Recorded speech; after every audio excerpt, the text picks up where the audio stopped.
저는 오늘 우리가 듣는 말씀의 제목을 한번 따라할게요. 제가 주보에는 좀 줄여서 축소했는데 우리 한번 따라하세요. 마른 뼈들의 골짜기에서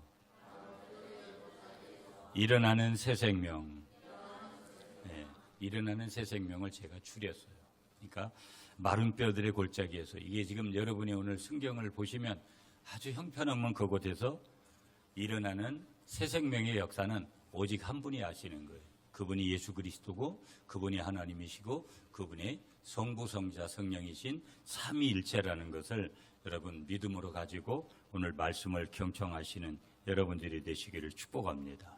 오늘 선지자 한 분이 나오죠. 그 선지자가 누구냐면 이 에스겔 선지자예요. 우리가 이제 제가 요즘 이사야 말씀, 예레미야 말씀, 에스겔서의 말씀, 제가 이쪽 부분에 대해서 설교들을 앞으로 많이 구약에 대해서는 하려고 그렇게 생각을 하고 있거든요. 그런데 여러분, 이사야 선지자는 어떻게 보면 한참 앞서서 예레미야, 에스겔 선지자분, 시대적으로 보면 이사야 선지자, 예레미야 선지자, 에스겔 선지자거든요. 이사야 선지자는 어떻게 보면 아수르위에서 북이스라엘이 멸망할 그 시점에 활동하는 선지자였고, 예레미야 선지자는 바벨론으로 이제 곧 끌려가게 되는 그 시점에, 아직 끌려가지 않았습니다. 그래서 눈물로 너희들이 하나님 앞에 돌아와야 된다. 그러나 돌아오지 않죠. 왜? 하나님의 계획이 70년의 바벨론으로 끌려가니까.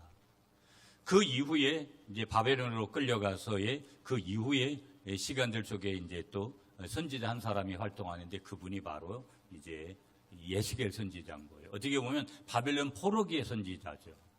그러니까 시대별로 벌써 이사야, 예레미야, 에스겔 이렇게 되는데, 기원전 597년에 바벨론의 2차 침공 때에 여호야긴 왕과 함께 바벨론으로 포로로 잡혀간 제사장 출신의 선지자 중에 한 사람이, 그러니까 이 에스겔은 이제 포로로 끌려가서 바벨론에, 거기에서 얼마나 비참하게 나라 이룬처럼 하나님이 그들을 버린 것 같은, 정작 하나님이 그들을 버리지 않았지만 훈련하시는 거잖아요.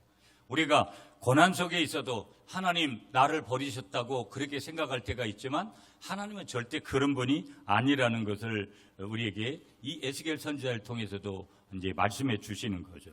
이 에스겔 선지자의 사역은 유다 백성들이 포로로 잡혀가서 절망 가운데 있을 때 이제 시작이 되는 거예요. 백성들은 고국 예루살렘의 멸망과 성전의 파괴를 보면서 모든 희망을 잃어버렸어요.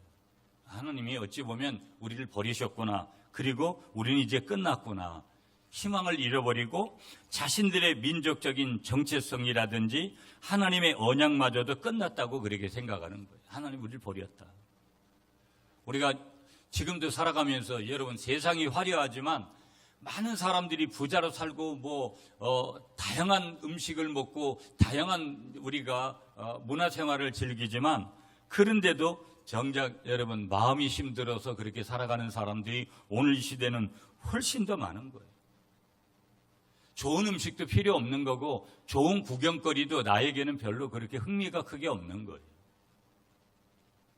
지금 에스겔이 느끼고 에스겔만 느끼는 것이 아니라 같은 동족인 이스라엘 백성들이 느끼는 상태는 모든 게 끝났다.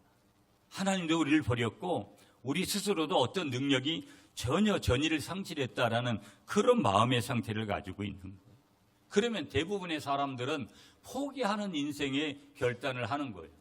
자살을 한다든지 아니면 그냥 막 살든지 아니면 그냥 기대라는 것은 없이 그냥 무의미한 그런 삶을 그냥 하루하루 연명하든지.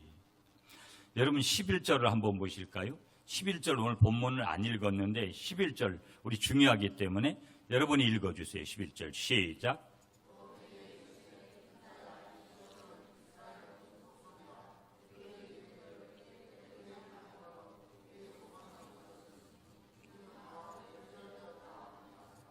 아멘. 자, 여기 보세요, 여러분. 우리의 뼈들이 말랐고 우리의 소망이 없어졌으니 우리는 다 멸절되었다. 그러니까 지금 긍정이라는 말은 아무것도 없는 거예요. 된다라는 말은 아무것도 없는 거예요. 탄식합니다. 영적으로는 완전히 죽은 상태예요.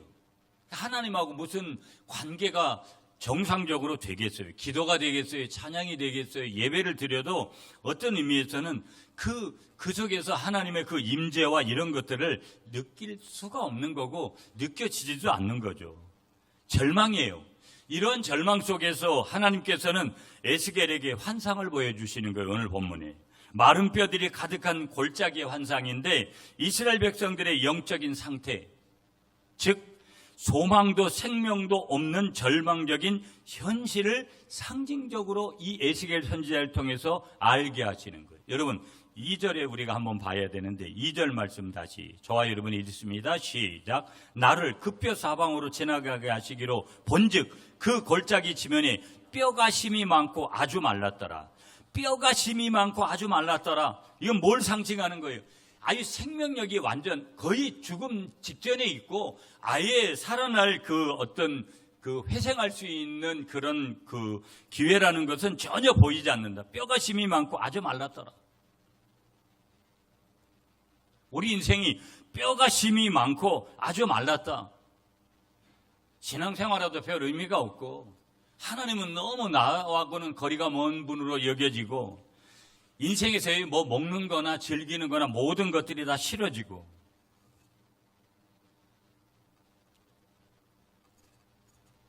이런 순간에 이스라엘 백성들이 있고 오늘 이런 분들이 이 시대에 겉은 그렇지가 않은데 우리가 이런 분들이 교회 안에도 교회 밖에도 무지개 있을 수 있고 내가 그럴 수 있다는 것을 말씀하고 있는 것이죠.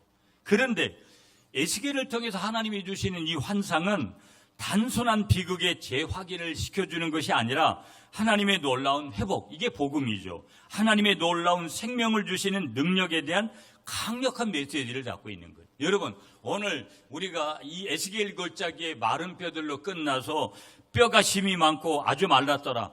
그러면 이게 허무주의예요. 그렇다면 이거는 복음을 모르는 사람이라는 거예요.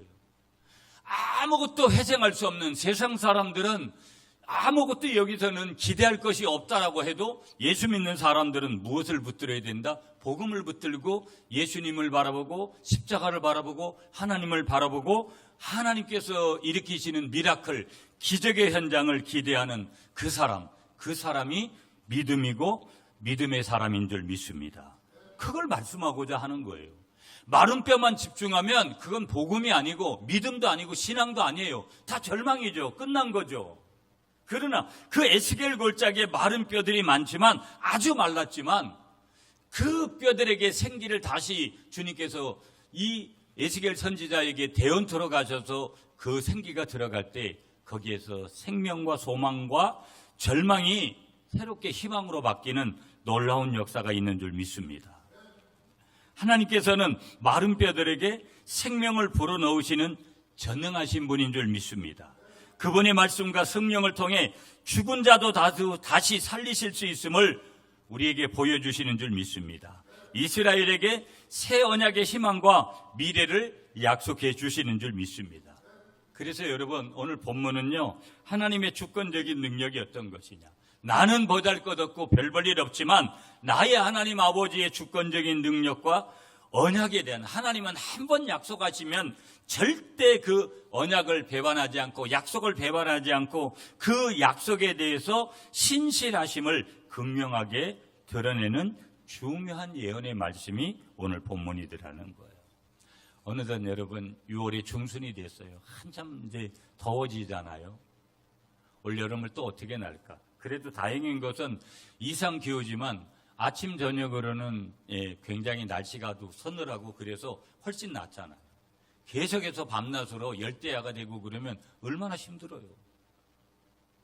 그런데 정낮에는 굉장히 뜨겁지만 아침 저녁으로는 우리가 선선한 그런 기운 가운데 있는데 우리는 그런 인생의 삶의 자리에서 때때로 삶의 깊은 골짜기에서 절망적인 현실들, 요즘은 포스트 모더니즘 시대니까 이기적이고 자기중심적이고 개인주의니까 남한테 자기의 부실을 말하면 곤란해진 문제가 있으니까 절망적인 현실이 있어도 남들에게 쉽게 이야기 안 하는 거예요.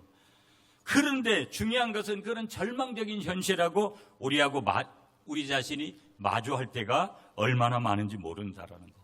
우리의 가정이 그럴 수가 있고요. 우리의 직장이 그럴 수가 있고요. 우리가 서로 나누는 인간관계의 관계가 그럴 수가 있고요. 우리가 신앙생활하지만 신앙생활이 매일 좋을 수 없어요. 여러분, 지난주는 좋았는데 이번 주에 와서는 누구하고 갈등을 빚을 수도 있고요.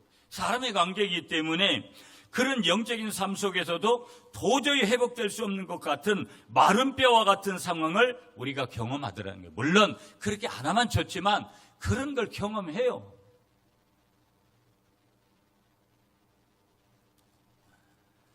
마치 어떤 거예요? 완전히 생명력이 사라진 듯한 그런 느낌들을 가지게 되고요. 그러면서 모든 소망이 끊어진 듯한 느낌에 우리가 사로잡힐 때가 있고요. 3절에 보시면 그때 우리 주님께서 말씀하시죠. 3절 말씀 여러분이 다시 읽어주세요. 시작.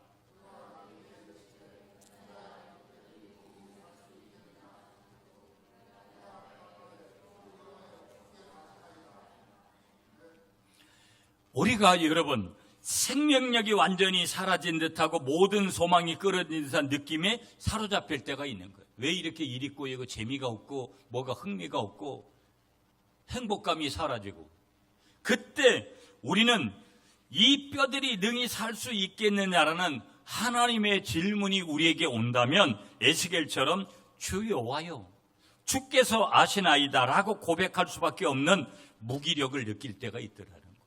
아닙니다 주님, 내가 막 활력이 차서 그렇게 답을 할 때가 있어야 되는데 그렇지 못하고 나는 어찌할 바를 모르고 주 여호와여 주께서 하십니다. 이 말은 나는 무기력합니다. 나는 보잘것없습니다. 나는 나약합니다. 이런 느낌을 지금 전해주는 거예요. 오늘 우리가 함께 살펴볼 에스겔서 37장의 말씀은 바로 그러한 절망의 한가운데에서 하나님의 놀라운 능력, 소망의 메시지를, 복음을 지금 에스겔 선지자를 통해서 하나님께서 우리에게 주시는 줄 믿습니다. 이스라엘 백성들이 지금 바벨론의 포로로 끌려가잖아요. 바벨론 포로로 잡혀가는 모든 것을 잃고 영적으로 메말라버린 이스라엘 백성들에게 지금 하나님께서는 마른 뼈들이 다시 살아나서 큰 군대가 되는 기적적인 환상을 하나님께서 보여주시는 거예요. 자, 보면 10절 말씀으로도 다시 가서 한번 확인할게요. 결과적인 말씀인데 10절 시작.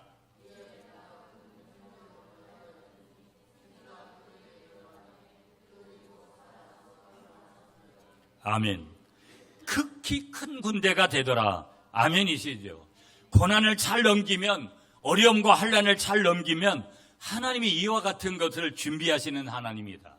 나에게는 안 하시겠지, 저 사람에게만 하겠지, 그것이 아니라 우리 모두에게 한 사람도 예외 없이 하나님이 그 복음의 기적적인 은혜를 주시는 줄 믿습니다. 이 에스겔에게 보여주셨던 환상은 단지 고대의 그냥 이스라엘 백성에게만 주어진 메시지가 아니라는 거예요. 그렇다면 그들에게만 주어졌던 메시지라면, 오늘 우리에게 주시는 말씀이 아니라면 오늘 우리가 이 말씀을 들어야 될 이유가 뭐 있겠어요?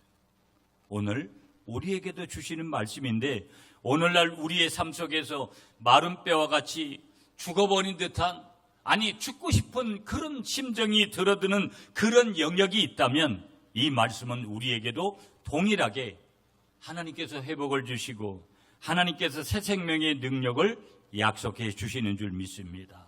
그래서 우리는 이 말씀을 통해서 지금 내가 조금은 절망적인 상황 속에 있다 하더라도 소망을 잃지 않고 하나님의 말씀과 성령의 능력을 의지해서 다시 일어설 수 있음을 깊이 깨달으시는, 깊이 믿으시는 여러분들이 되시기를 한 번 더 축복해 드리겠습니다. 자, 첫 번째 메시지 3절입니다. 3절 다시 시작. 그가 내게 이르시되 인자야 이 뼈들이 능히 살 수 있겠느냐 하시기로 내가 대답하되 주 여호와여 주께서 하시나이다. 첫 번째 메시지. 아하, 하나님의 비전은 다른 게 아니라 이거구나. 한번 따라하겠습니다. 하나님의 비전은 절망의 골짜기에서 소망을 보는 것입니다. 믿습니까 여러분? 하나님이 내게 비전을 주시면 내가 지금 절망이 왔어요. 사람들은 다 죽을 거라고 얘기를 해요. 그래도 그 절망의 골짜기에서 내가 보는 것은 하나님이 펼치시는 복음의 역사, 소망을 보게 되더라는 거예요. 여러분, 세상을 쫓아가 보세요. 마지막에 가면 사람들은 반드시 더 큰 후회를 남기고 돈을 쫓아가든 건강을 쫓아가든 여러분 많은 사람들이 결국은 마지막에 볼 것은 결국은 후회예요. 그러나 우리가 모든 것이 다 안 된다고 얘기했을 때도 하나님을 붙들면 하나님의 비전을 붙들면 거기에서 다시 솟아날 수 있는 소망이 우리에게 반드시 선물로 주어지는 줄 믿습니다. 여러분 여기 3절에서 인자야. 인자는 사람의 아들을 얘기하는 거예요. 여기서는 에스겔 선지자 자신을 가리키기도 해요. 그러면서도 여기서 인자라는 것은 유한하고 연약한 인간 존재를 나타내는 거예요. 그러니까 반대로 뭐겠어요? 인자의 반대는 하나님이니까 하나님이 그렇게 대단한 분이다. 능히 살 수 있겠느냐? 질문하시는 거예요. 하나님께서 에스겔 선지자에게.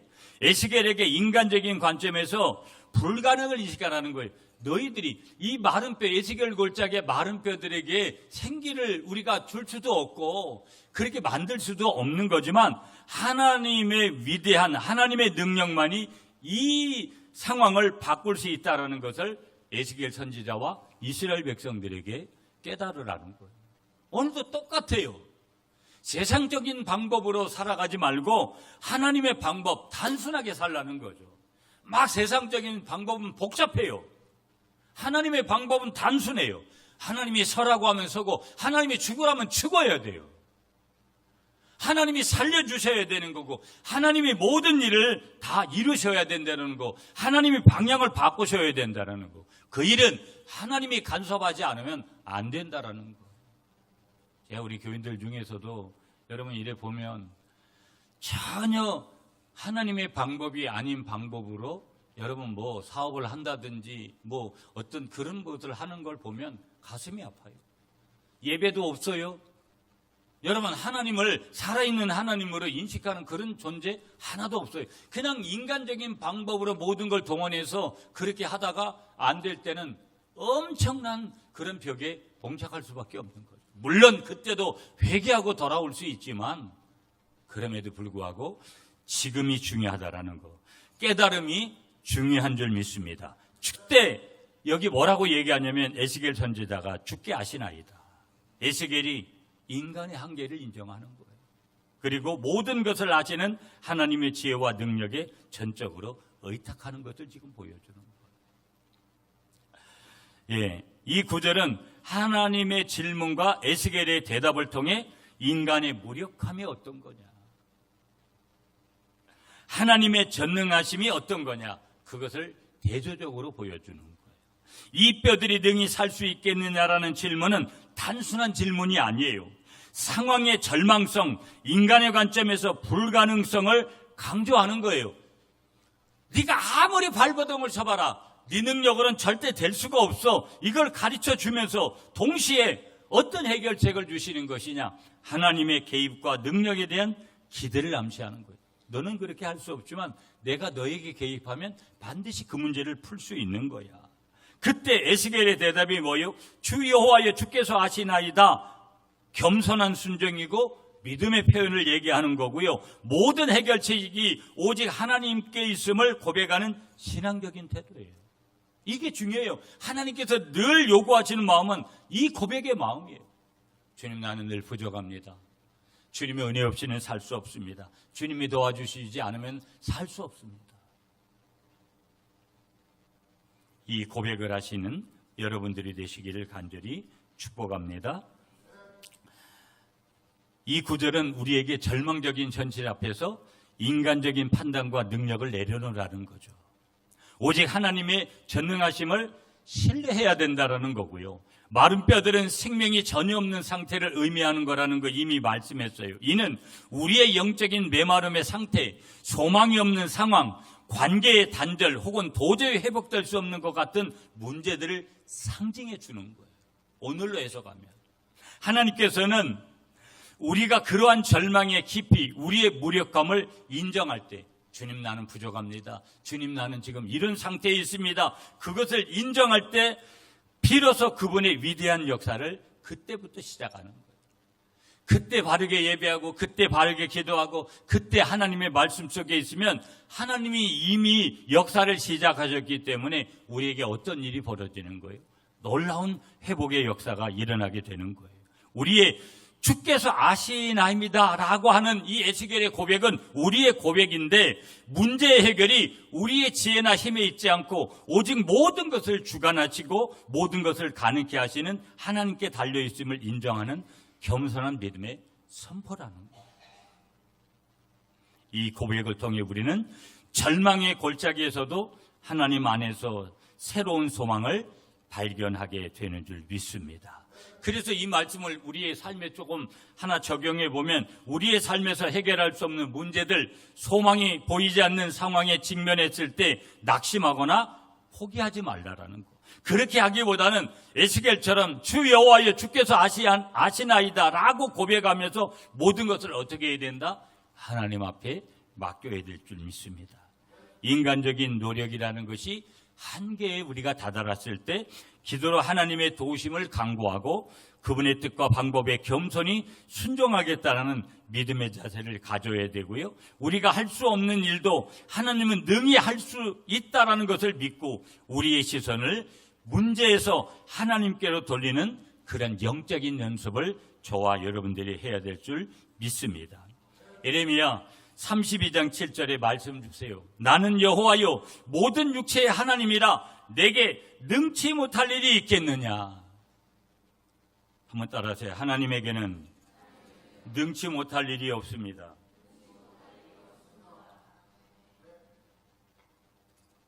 아브라함과 여러분 창세기 18장에 보면 사라에게 하나님께서 자녀를 약속하잖아요. 아브라함이 99세, 사라가 89세로 이미 여자에게 있어야 될 생리가 끊어져 가지고 아이를 가질 수 없는 마른 뼈 같은 상황에서 하나님께서는 자녀를 약속하실 때 이 아브라함의 아내인 사라는 비웃습니다. 그때 하나님께서 뭐라고 말씀하시느냐? 여호와께 능히 못할 일이 있겠느냐? 그렇게 물으세요. 그리고 결국은 종국은 어떻게 되는 거예요? 그들은 이듬해 이삭을 낳아서 하나님의 전능하심을 경험한 줄 믿습니다. 뭘 우리에게 말씀하시는 거예요? 인간적인 절망 속에서도 하나님은 능히 새로운 생명을 주실 수 있음을 분명하게 보여주시는 줄 믿습니다. 어느 목사님이 신방을 가서 권사님에게 여쭤봤다라는 거예요. 권사님, 요즘 영적 상태는 권사님의 영적 상태가 좀 어떻습니까? 그러니까 권사님이 한숨을 내쉬면서 이렇게 대답했다라는 거예요. 목사님, 저는 영적으로 거의 마른 뼈입니다. 너무 말라서 바람만 불어도 사각사각 소리가 납니다. 이렇게 얘기했다라는 거예요. 그때 이 목사님이 그 권사님을 향해서 이렇게 얘기했다는 거예요. 권사님, 괜찮습니다. 오늘 에스겔 37장 말씀처럼 바람만 불어도 소리나는 마른 뼈가 제일 먼저 살아나는 법입니다. 하나님의 생기가 불어올 줄 준비가 다 된 겁니다. 이렇게 얘기를 했다라는 거예요. 이처럼 아무리 메마른 상태, 목사님 나는 안 될 것 같아요. 우리는 안 될 것 같아요. 우리 가정은 안 될 것 같아요. 우리 자녀는 안 될 것 같아요. 그렇게 메마른 상태라도 하나님의 손길이 닿으면 새롭게 살아나는 은혜를 잊게 되는 줄 우리가 믿으시는 여러분이 되시기를 축복합니다. 하나님의 비전은 절망의 골짜기에서 소망을 보는 거다. 두 번째 메시지, 여러분 7절 말씀이에요. 시작.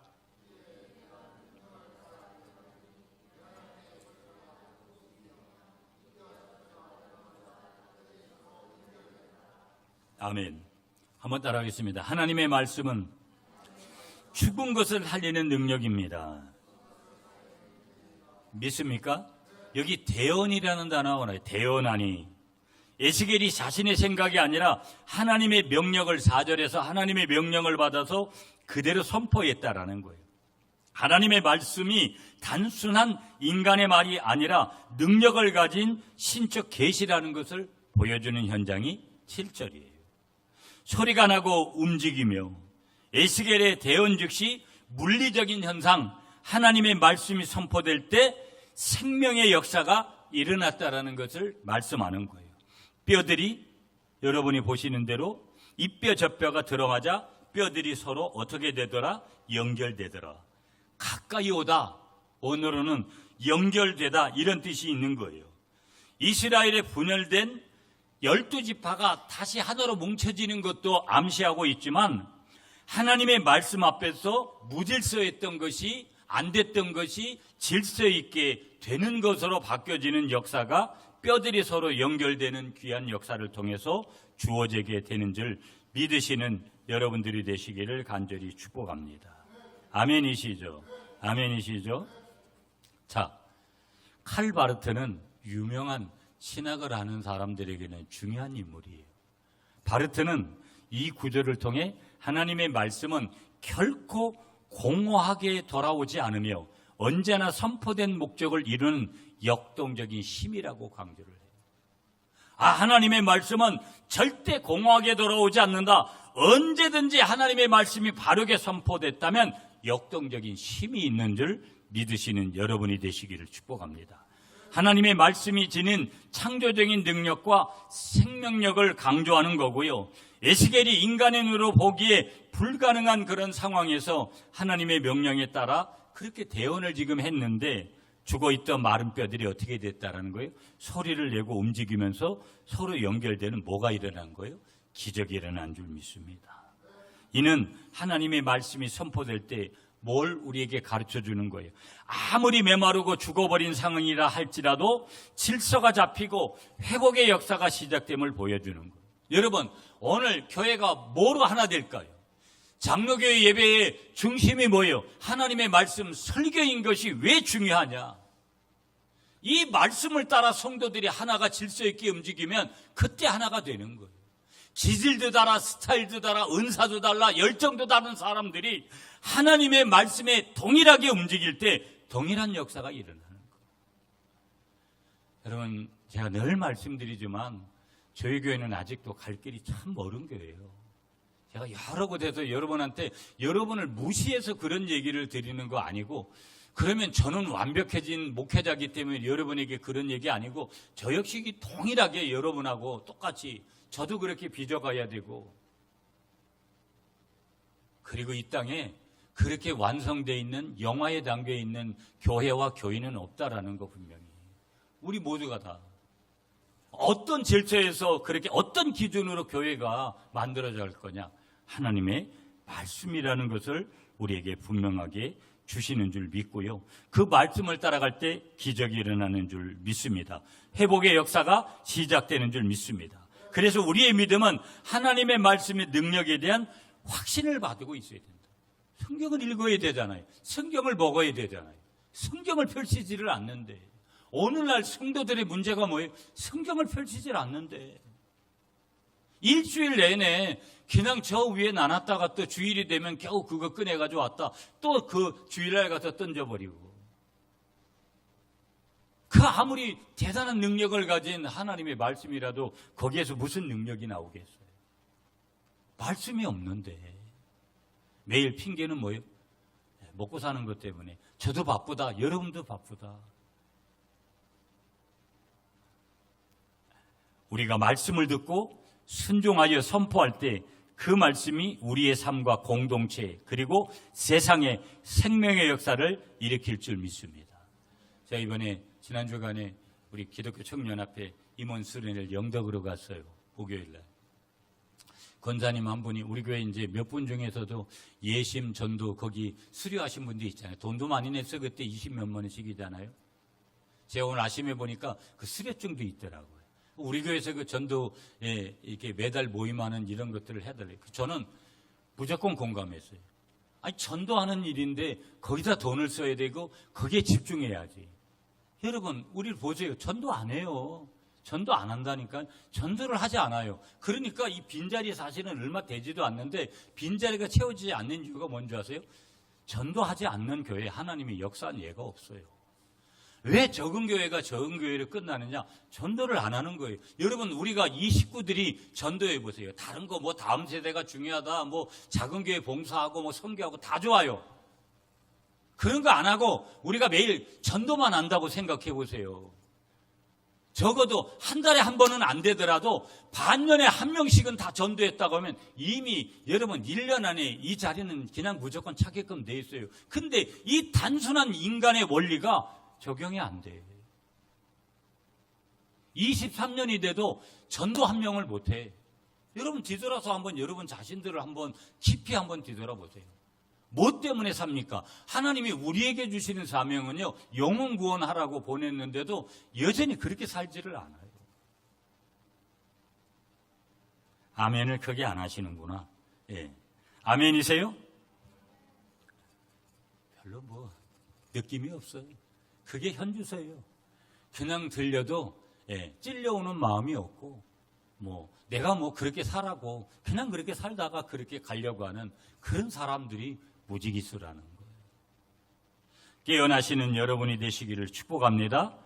우리는 하나님의 말씀을 단순히 읽고 아는 것에 그치지 않고 그 말씀을 우리의 삶과 환경에 적극적으로 대응하는 태도를 가져야 된다는 거. 무슨 얘기예요? 말씀이 약속하는 대로 믿고 선포하며 살아가야 될 줄 믿습니다. 예를 든다면 절망적인 상황 속에서 하나님이 함께 하시니 두려워하지 말라는 말씀을 듣고 담대히 우리가 나아간다든지, 관계의 어려움 속에서 서로 사랑하라는 말씀을 붙들고 용서하고 화해를 시도해 보려고 하는 그런 순종의 현장을 만든다든지, 말씀에 순종하여 행동할 때 우리의 마른 뼈와 같은 현실 속에서도 하나님의 회복과 치유가 역사하는 것을, 시작하는 것을 우리 모두가 다 보게 될 줄 믿습니다. 히브리서 4장 11절에 말씀 주세요. 하나님의 말씀은 살아있고 활력이 있어 좌우의 얼떤 날성검보다도 예리하여 혼과 영과 및 관절과 골수를 찔러 쪼개기까지 하며 또 마음의 생각과 뜻을 판단하는. 이사야 55장 11절에 말씀을 주세요. 내 입에서 나가는 말도 이와 같이 헛되이 내게로 되돌아오지 아니하고 나의 뜻을 이루며 나를 명하여 보낸 일에 형통하리라. 모든 일에 형통을 가져오는 것이 뭐냐? 하나님의 말씀이라는 거. 요한복음 6장 63절에 말씀 주세요. 살리는 것은 영이니 육은 무익하니라. 내가 너희에게 이른 말은 영의 생명이다. 내가 너희에게 주는 말은 영이고 그것이 곧 생명이라는 거예요. 왜 우리가 하나님의 말씀을 이렇게 들어야 되는지에 대한 것을 우리에게 분명하게 말씀하고 있는 것이죠. 창세기 1장에 보면 천지창조가 다 하나님께서 빛이 있으라 하시니까 뭐예요? 빛이 있고, 궁창이 있으라 하시니까 궁창이 생겼고, 말씀으로 하나님께서 천지를 창조하신 줄 믿습니다. 그래서 그 하나님의 말씀 자체가 무에서 유를 창조하는 절대적인 능력을 가지고 있다는 거. 불가능을 가능케 만드는 가장 근원적인 거라는 거. 죽은 것이나 없는 것마저도 하나님의 말씀 앞에서는 존재가 된다라는 거. 우리는 할 수 없어요. 저도 제가 여러 가지 일들을 하면서 제가 어떻게 하면 하나님의 은혜를 고백해야지. 제가 여러분 밖에 얘기들 많이 늘 하고 하잖아요. 우리 교회는 제가 밖에 일할 수 있는 기본적인 인프라 자체가 돼 있는 교회가 아니에요. 크게는 하나님이 저에게 그런 은혜를 주시는 거고, 그 은혜 속에 또 도움을 주는 분들이 있어서 제가 오늘 그렇게 되는 거지, 제가 무슨 능력이 대단하고 제가 무슨 뭐가 별난 저기가 있고 그런 거 아무것도 없어요. 여러분도 똑같아요. 여러분이 어디다가 감춰놓은 돈들이 좀 있는지 모르겠지만, 여러분이 또 어디다가 부동산을 이렇게 관리해가지고 여러분 스스로가 그냥 내가 이것만 있으면 뭘 어떻게 할 것 같이 그런 착각을 하는지 모르겠지만, 어느 날 하나님이 불현듯 찾으시면 거기에서 모든 것들이 우리에게 끝날 수도 있다라는 거. 우리가 하나님 앞에서 소망을 두고, 물론 인간적으로 나에게 주시는 것이 감사하지만, 그러나 너무 지나치게 하나님의 영역을 벗어나는 것은 곤란하다라는 거. 여러분, 우리가 잘 아시는 찬송 중에 우리 183장 찬송이 있죠. 빈들의 마른 풀같이. 빈들의 마른 풀같이 시들은 나의 영혼. 우리 같이 하세요. 주님이 약속한 성령 간절히 기다리 가물음의 마른 땅에, 가물음의 마른 땅에 단비를 내리시듯 성령의 단비를 부어 새 생명 주옵소서. 제가 요즘도 제가 처음 교회를 개척했을 때 제가 늘 몸이 아파서 하나님이 신학예로 부르시고 목회자로 부르실 때 그 첫사랑의 현장을 계속 좀 보고 그때로 돌아가고 주님을 더 사랑하고 막 매일 조금 눈에 보이는 것에 그것만 붙들고 가지 말고 주님 두려워하고 그렇게 가자. 그런 생각들을 많이 해요. 더 그렇게 살려고 저 자신도 깊이 그렇게 보고요. 여러분 뭐 제가 하려고 하는 무슨 노회장이나 무슨 기독교청 연합회 회장, 여러분 어떻게 보면 제가 이렇게 경험하면서 느끼는 것은 찰나적인 거고 순간적인 거지 그것이 무슨 영원한 저에게 대단한 것을 그런 것은 아니에요. 누군가 섬겨야 되고 누군가 그 역할을 해야 되기 때문에 제가 가서 한 것뿐이지. 여러분들도 똑같은 거예요. 여러분이 가지고 있는 것이 다 유한한 것도 아니고 무한한 것도 아니고 유한한 것인 거고 내가 붙들고 가는 것이 정말 하나님의 방법대로 가는 것인가 하는 것들을 저와 여러분들이 깊이 깨달아야 줄 믿고 하나님의 말씀은 죽은 것을 살리는 능력이 있구나. 마지막 한 가지 10절에서 보고 오늘 마칠게요. 여러분 10절 말씀 다시 시작.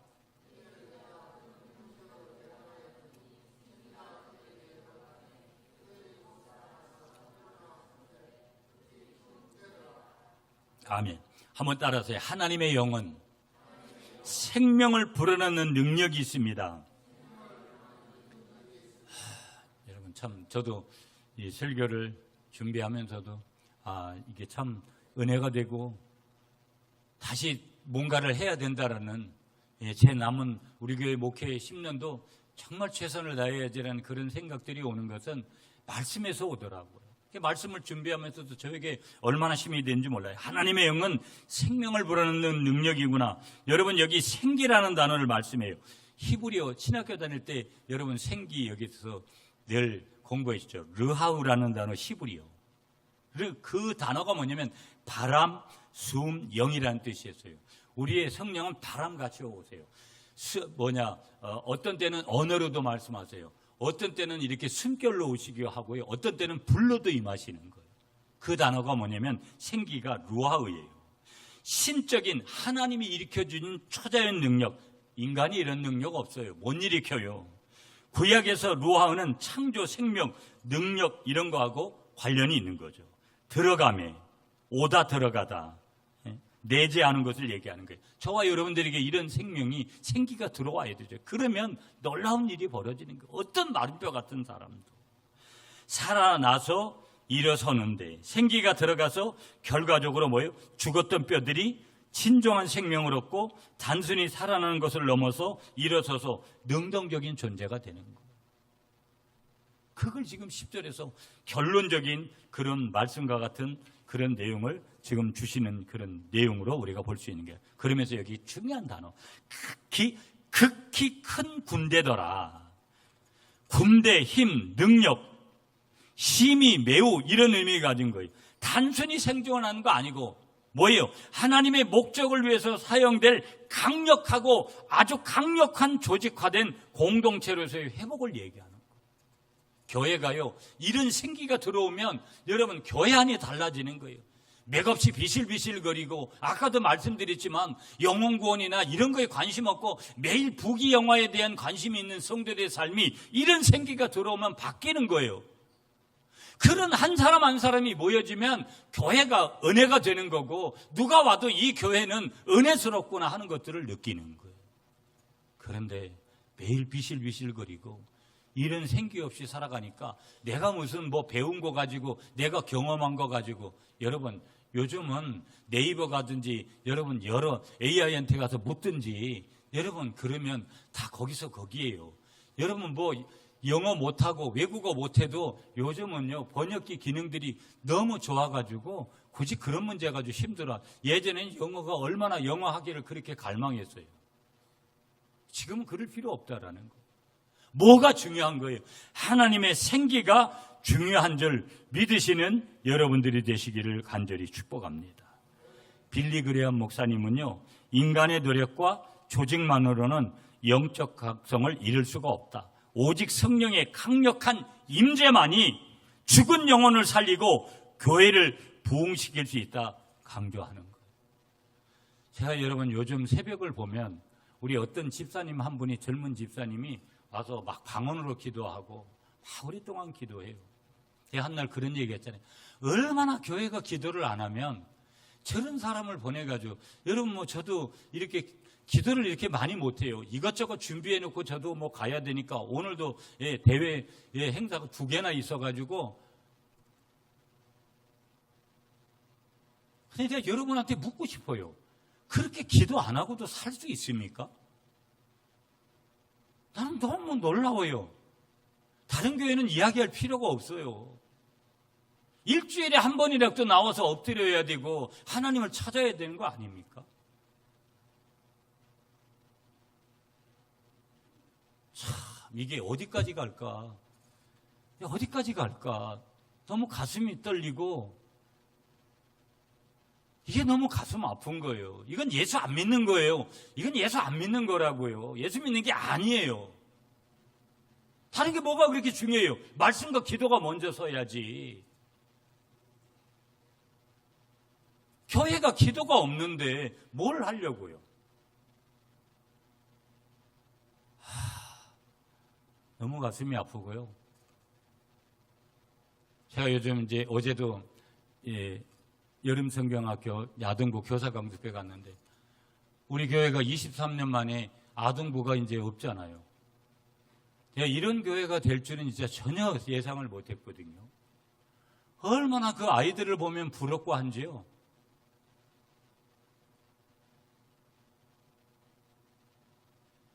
전도를 못하면 한 명씩 낳으세요. 그렇게라도 해야지. 안 되면 여러분 집에서 강아지라도 한 명씩 데려와가지고 옆에다가 앉혀놓든지.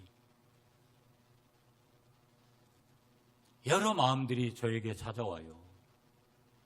우리가 이렇게 살아서는 안 되는 거고, 자기 자신을 위해서 먼저 말씀과 기도가 있어야 남을 바라볼 수 있지. 자기 자신도 못 챙기는데.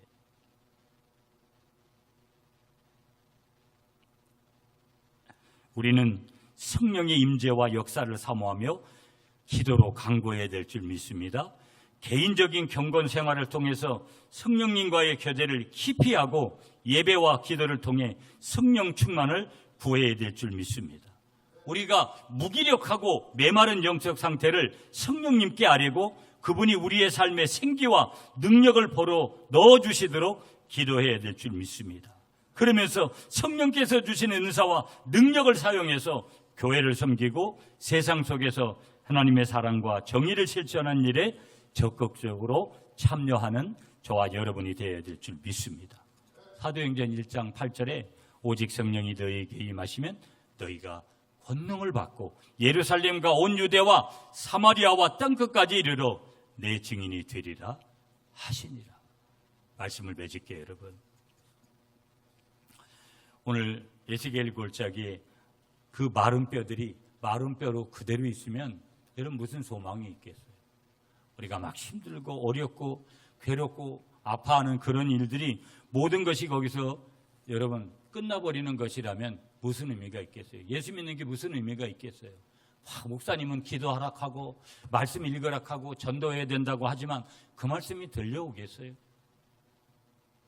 내가 하나님의 귀한 마른 뼈 같은 지금 현실이지만 일어나는 새 생명을 얻게 되어질 때, 회복의 은혜를 얻게 되어질 때, 믿음의 생기를 우리가 분명히 선물로 받게 되어질 때 저와 여러분들에게 놀라운 기적과 같은 역사가 일어나게 되는 줄 믿습니다.